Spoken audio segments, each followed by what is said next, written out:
So during this period, the way the artists and the engineers worked together is that artists by and large organized projects, helped visualize data and created media. The artists are supported to get their toys and to do their own work, often inspired by scientists. Scientists get to communicate effectively. EVL makes them look good beyond just the window dressing, allows them to express their ideas to people well. And EVL delivers visualization technology and techniques to science, and science pays the bills. And so that was the engine that made this all work. Now I'm going to talk about a long collaboration between myself and mathematician Luke Hoffman as an example there, and it has to do with the visualization of Julia sets by and large. And John Hart was one of the first graduate students we worked with, and John developed a new visualization technology and earns an MS and a PhD based on two different versions of that visualization technology. Now, one thing about fractals is that they aren't made of polygons and they don't have normals. So for you people that are educated in computer graphics, you might realize this actually presents a significant problem, since almost all computer graphics involves little triangles, and lighting involves calculating the normals for those little triangles. So the contributions that John made had to do with being able to effectively render these Julia sets in 3D and more without having to resort to the techniques that were common in computer graphics, which simply wouldn't work. There's a long list of things that were produced, products of this collaboration. I had a piece at the 1985 SIGGRAPH called An Array of Julia Sets. It was an installation. In 1986, there's a paper called Crossing the Boundary of the Mandelbrot Set. That was Lou's effort. In 1987, the interactive image at the Museum of Science Industry. In 1989, John Hart generalizes the distance estimation to the quaternions. This was the technique to render these quaternion objects. And then in 1990, a volume of Julia sets at SIGGRAPH. I got to show something, Supercomputing 95. We demonstrated how to organize a bunch of supercomputers to work together on ray tracing Julia sets. In 1996, Yumai Dang and Luke Hoffman prove that this distance estimation is correct, and Yumai gets her PhD thesis based on that. And then it goes on. In 1998, I was commissioned to do a piece for the 50th birthday party of NTT. And in 2002, we did a book and a CD-ROM. And then there are actually many other projects. But what I want to point out about this thing is that all the players are getting work done within their discipline as part of this collaboration. It's not completely one-sided. It's not like artists just doing illustrations for the scientists or something and kind of getting no credit for their own art. There's a place in there for them to be able to do exhibitions too. And the computer science students who are working with both of us and generating these techniques like get papers and their theses out of it.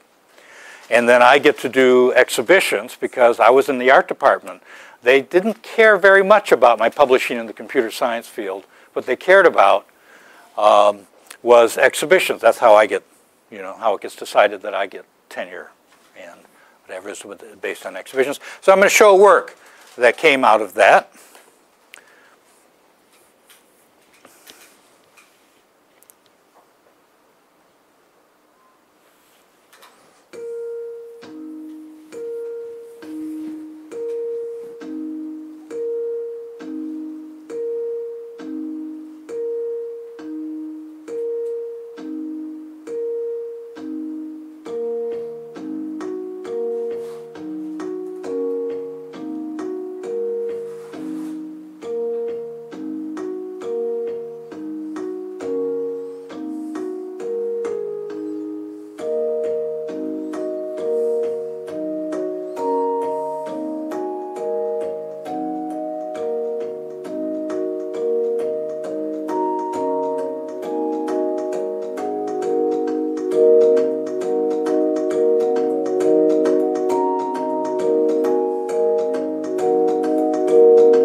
So I'm going to kind of change topics now and start talking about the work in VR that the lab got into in the late 80s and early 90s.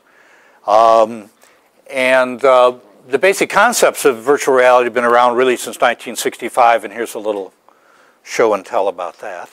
In 1965, the pioneer of computer graphics, Sandin, realized computers held the key to a much richer kind of visualization.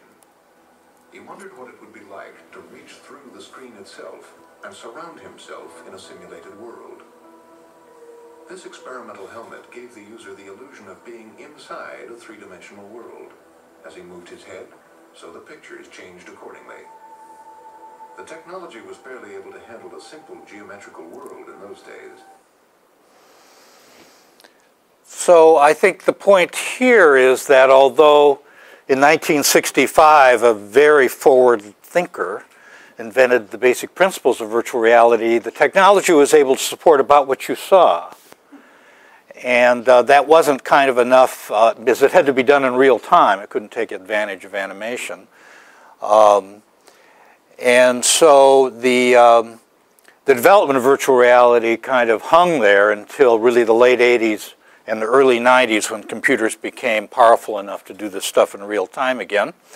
But one thing to talk about is really where did VR come from?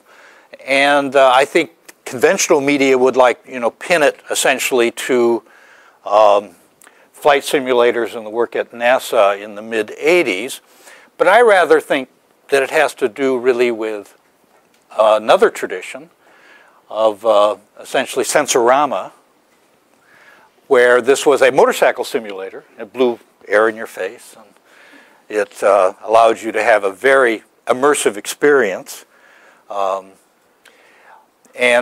is one of the fathers. Another I like to think of as in 19th century art and earlier, there were these cycloramas. These were paintings that went all the way around 180 degrees, very large angles of view. And then also maybe even the kind of participatory pageants that happened in cities where you carry the icons of your religion down the street. And those completely immersive experiences that came out of theater and came out of museums. And in many respects, that is the lineage. And VR is really, as we now think of it, is essentially the computer stepping into that tradition and being able to produce work. So in the mid-80s, computers basically became powerful enough to do VR. I can remember the experience of with the holographic displays, the kind of displays that you saw that did Spiral 5, drew lines on the screen. And they didn't use frame buffers. They didn't use the same technology we now use in computer graphics. And when they became outmoded, essentially in the late 70s, and frame buffers started to happen. Frame buffers, essentially computers weren't powerful enough to shuffle the data around in frame buffers fast enough to do anything in real time. And computer graphics basically stopped, except for moving space roaches around in video games. But by the late 80s, computers became powerful enough with the frame buffer technology to do something in real time. And I can just remember the experience of somewhere around like 87, I was looking at a personal iris, and I think there was an IBM RISC machine, and all of a sudden I saw some platonic solids rotating around on the screen in real time. And it's like, hey, it's back, it's back. I remember that stuff, it's back. And so, but even in there, this really very significant amount of work done in the mid-80s by Mike McGreevy and Scott Fisher and Jaron Lanier and others. Out of there, I mean, Mike McGreevy has some kind of arts degree. I've not been able to verify what that is. Scott Fisher had the professional degree in the fine arts, the Bachelor of Science, but it was a professional degree in the fine arts, and he was artist in residence at the Center for Advanced Visual Studies, the same lineage from the Bauhaus. And Jaron Lanier was a computer scientist, but also a composer and visual artist, and happened to coin the term virtual reality. So here we have this team that essentially relaunched VR, and all of its leaders had arts training. And that, I don't believe, was a coincidence. Now there's an example of there on the left of what one of their displays looked like, and this was a CRT-based display, actually. It had higher resolution, kind of closer to the kind of stuff you saw in Spiral 5. And so in 1991, we developed the cave. And the big move here was that before that, everybody thought that VR had to do with head-mounted displays because that was the dominant technology delivering the experience.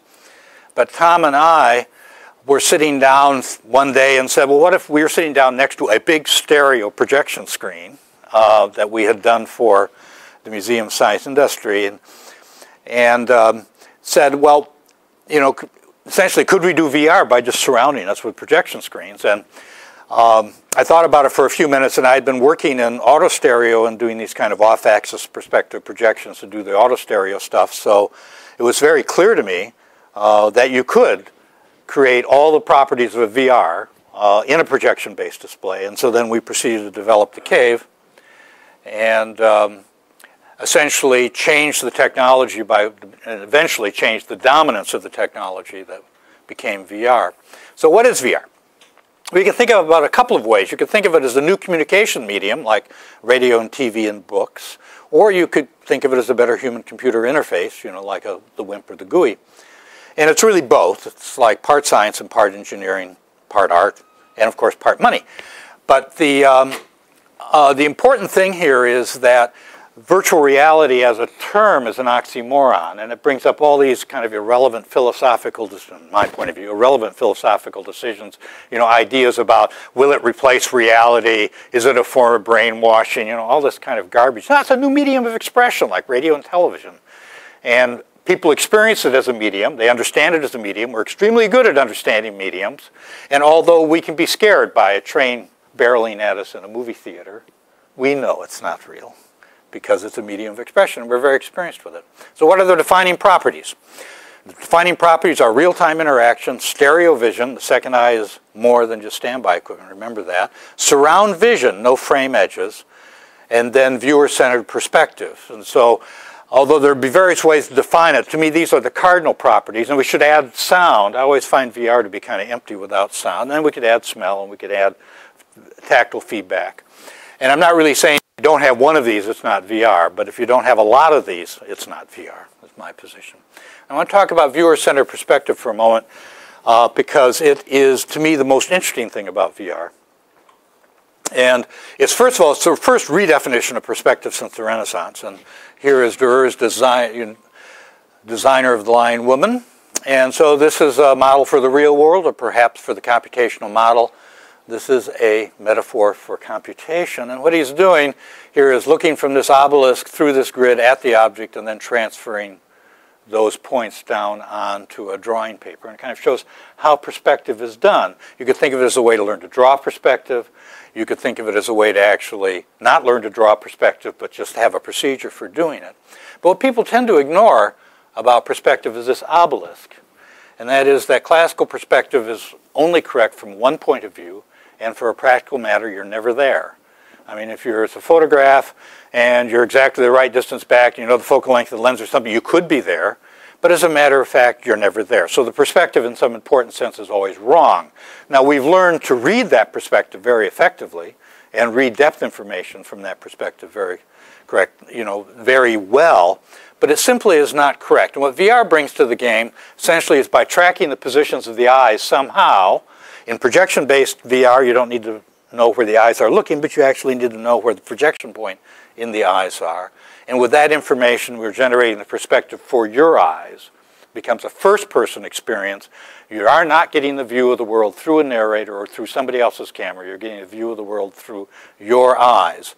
And to me, that's the most interesting thing about VR. Here's what a picture of a cave kind of looks like from the inside.